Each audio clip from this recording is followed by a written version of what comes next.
The Red Death had long devastated the country. No pestilence had ever been so fatal or so hideous. Blood was its avatar and its seal. The redness and the horror of blood. There were sharp pains and sudden dizziness, and then profuse bleeding at the pores with dissolution. The scarlet stains upon the body, and especially upon the face of the victim, were the pest ban which shut him out from the aid and from the sympathy of his fellow men. And the whole seizure, progress, and termination of the disease were the incidents of half an hour.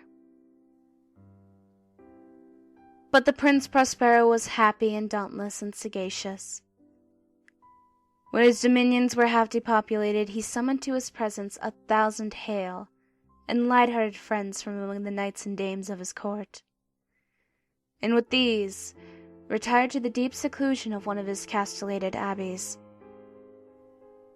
This was an extensive and magnificent structure, the creation of the prince's own eccentric yet august taste. A strong and lofty wall girdled in it. This wall had gates of iron. The courtiers, having entered, brought furnaces and massy hammers and welded the bolts. They resolved to leave the means neither of ingress or egress to the sudden impulses of despair or of frenzy from within. The abbey was amply provisioned, with such precautions as the courtiers might bid defiance to the contagion. The external world could take care of itself. In the meantime, it was folly to grieve or to think. The prince had provided the appliances of pleasure. There were buffoons, there were improvisatori, there were ballet dancers, there were musicians, there was beauty, there was wine. All these in security were within. Without was the Red Death. It was toward the close of the 5th or 6th month of his seclusion, and while the pestilence raged most furiously abroad, that the Prince Prospero entertained his thousands of friends at the masked ball of the most unusual magnificence. It was a voluptuous scene, that masquerade. But first let me tell you of the rooms in which it was held. There were 7, an imperial suite.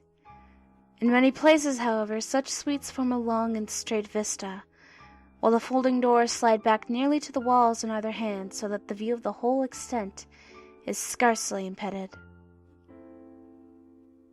Here the case was very different, as might have been expected from the Duke's love of the bizarre. The apartments were so irregularly disposed that the vision embraced but little more than one at a time. There was a sharp turn at every 20 or 30 yards, and at each turn a novel effect. To the right and left in the middle of each wall, a tall and narrow Gothic window looked out upon a closed corridor, which pursued to the windings of the suite. These windows were of stained glass, whose color varied in accordance with the prevailing hue of the decorations of the chamber to which it opened. That at the eastern extremity was hung, for example, in blue, and vividly blue were its windows. The second chamber was purple in its ornaments and tapestries, and here the panes were purple. The third was green throughout, and so were the casements. The fourth was furnished and lighted with orange, the fifth with white, the sixth with violet. The 7th apartment was closely shrouded in black velvet tapestries that hung all over the ceiling and down the walls, falling in heavy folds upon the carpet of the same material and hue. But in this chamber only, the color of the windows failed to correspond with the decorations. The panes were scarlet, a deep blood color. Now in no one of the 7 apartments was there any lamp or candelabrum, amid the profusion of golden ornaments that lay scattered to and fro, or depend from the roof. There was no light of any kind emanating from lamp or candle within the suite of the chambers. But in the corridors that followed the suite, there stood, opposite each window, a heavy tripod, bearing a brazier of fire that protected its rays through the tinted glass and so glaringly illuminated the room. And thus were produced a multitude of gaudy and fantastic appearances. But in the western, or black chamber, the effect of the firelight that streamed upon the dark hangings through the blood-tinted panes was ghastly in the extreme, and produced so wild a look upon the countenances of those who entered, that there were few of the company bold enough to set foot within its precincts at all. It was in this apartment also that there stood against the western wall a giant clock of ebony. Its pendulum swung to and fro with a dull, heavy, monotonous clang. And when the minute hand made the circuit of the face, and the hour was to be stricken, there came from the brazen lungs of the clock a sound which was clear and loud and deep and exceedingly musical, but of so peculiar a note and emphasis that, at each lapse of an hour, the musicians of the orchestra were constrained to pause momentarily in their performance to hear ken the sound.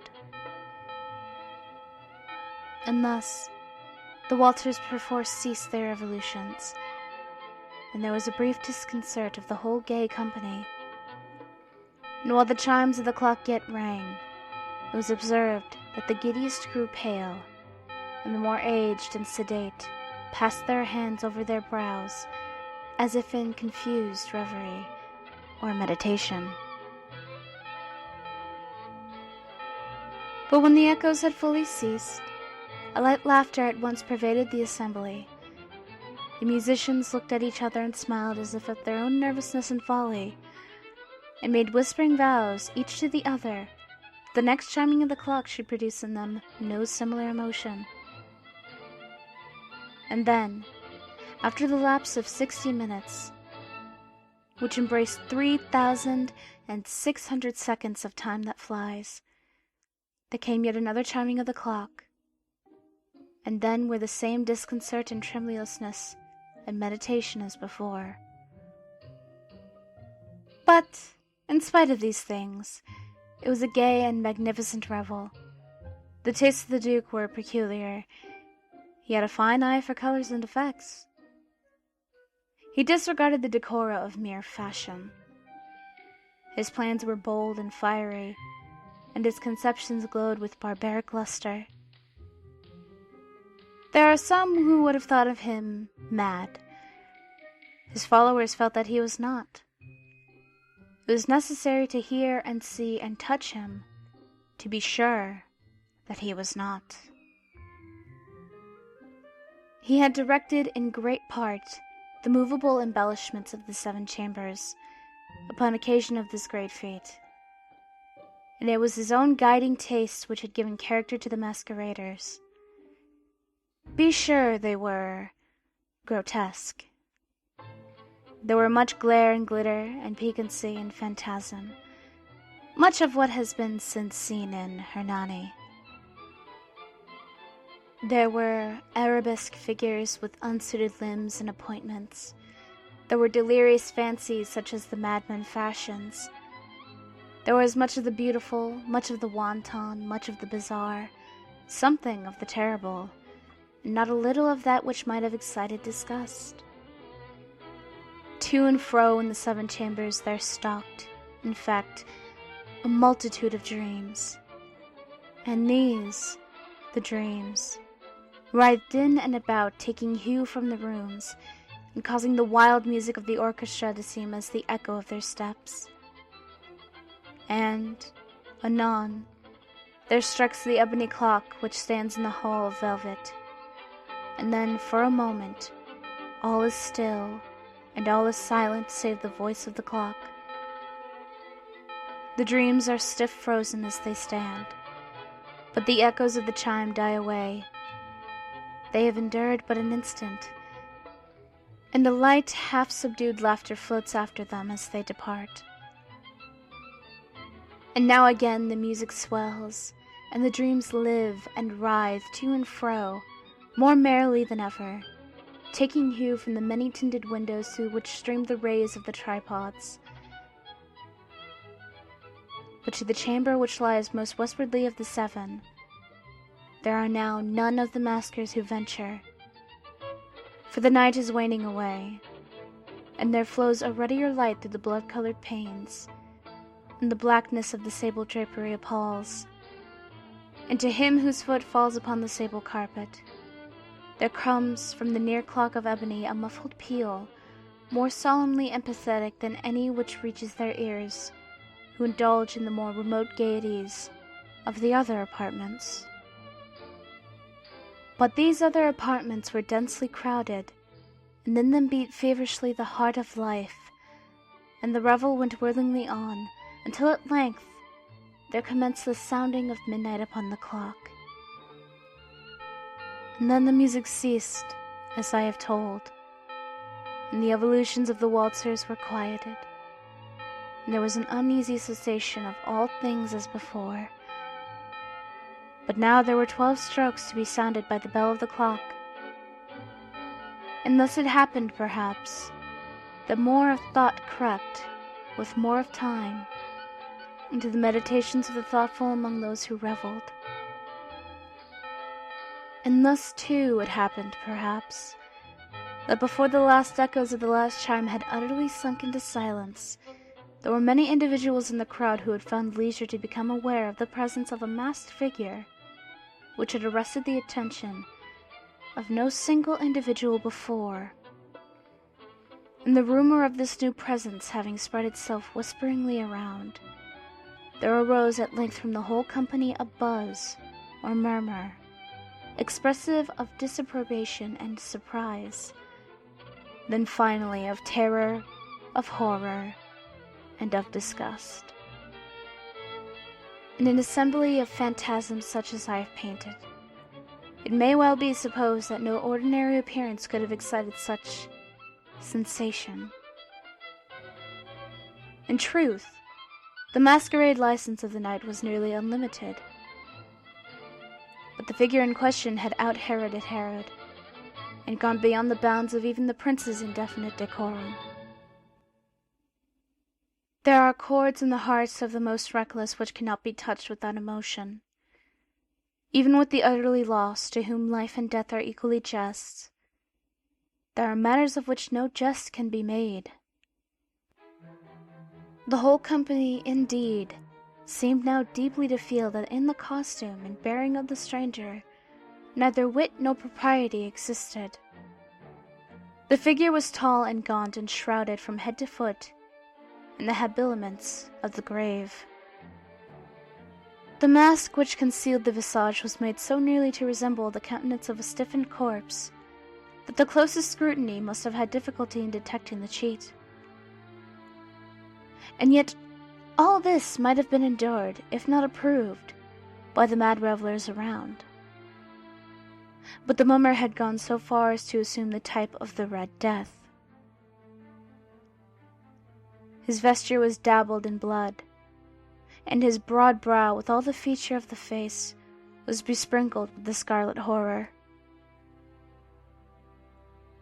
When the eyes of Prince Prospero fell upon this spectral image, which, with a slow and solemn movement, as if more fully to sustain its role, stalked to and fro amongst the waltzers, he was seen to be convulsed, in the first moment with a strong shudder of either terror or distaste, but in the next his brow reddened with rage. "Who dares?" he demanded hoarsely of the courtiers who stood near him. "Who dares insult us with this blasphemous mockery? Seize him and unmask him, that we may know whom we have to hang at sunrise from the battlements." It was in the eastern or blue chamber in which stood the Prince Prospero as he uttered these words. They rang throughout the 7 rooms loudly and clearly, for the prince was a bold and robust man, and the music had become hushed at the waving of his hand. It was in the blue room where stood the prince, with a group of pale courtiers by his side. At first, as he spoke, there was a slight rushing movement of this group in the direction of the intruder, who at the moment was also near at hand, and now, with deliberate and stately step, made closer approach to the speaker. But from a certain nameless awe with which the mad assumptions of the murmur had inspired the whole party, there were found no one who put forth hand to seize him, so that, unimpeded, he passed within a yard of the prince's person, and while the vast assembly, as if with one impulse, shrank from the centers of the rooms to the walls, he made his way uninterruptedly, but with the same solemn and measured step which had distinguished him from the first, through the blue chamber to the purple, through the purple to the green, through the green to the orange, through this again to the white, and even thence to the violet, ere a decided movement had been made to arrest him. It was then, however, that the Prince Prospero, maddened with rage, and the shame of his own momentary cowardice, rushed hurriedly through the 6 chambers, while none followed him on account of a deadly terror that had seized upon all. He bore aloft a drawn dagger, and had approached, in rapid impetuosity, to within 3 or 4 feet of the retreating figure, when the latter, having attained the extremity of the velvet apartment, turned suddenly and confronted his pursuer. There was a sharp cry, and the dagger dropped gleaming upon the sable carpet, upon which, instantly afterwards, fell prostrate in death the Prince Prospero. Then, summoning the wild courage of despair, a throng of revelers at once threw themselves into the black apartment, and seizing the mummer, whose tall figure stood erect and motionless within the shadow of the ebony clock, gasped in unutterable horror at finding the grave cerements and corpse-like mask, which they handled with so violent a rudeness, unattended by any tangible form. And now was acknowledged the presence of the Red Death. He had come like a thief in the night, and one by one dropped the revelers in the blood-bedewed halls of their revel, and died each in the despairing posture of his fall. And the life of the ebony clock went out with that of the last of the gay, and the flames of the tripods expired, and darkness and decay and the Red Death held illimitable dominion over all.